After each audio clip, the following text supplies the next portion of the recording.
But many times we go on an interview and we really don't know how we did.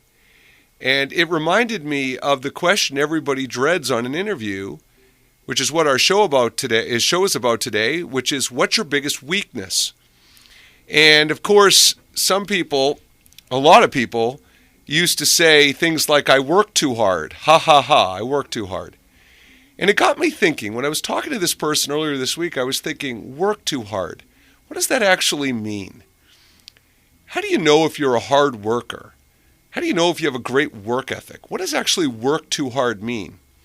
And I remember I used to work with this company back about 10 years ago who I would order printed materials from, marketing collateral and different things like that.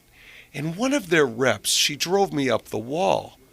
Every time I would check on an order to see where things were at and answers to my questions, she would always say, Mark, don't worry, I'm working really hard on this. And that was like her standard go-to answer every time. And I used to get so irritated. I'm like, what does that even mean?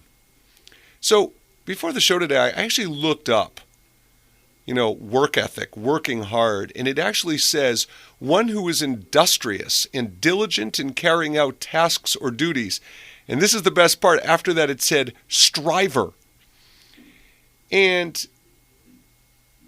I know that's a core value for so many people, whether it's at the job you work at, where you're expected to work really hard, whether you set high standards and expectations for yourself about working hard, whether you're a competitor and you're competing at something. It certainly could be sports, but it could be a hobby. It could be music, theater, any other extracurricular you do as an adult or even as a child. But that working hard phrase has so many meanings to it. And perception of hard work can be very different than the reality of working hard.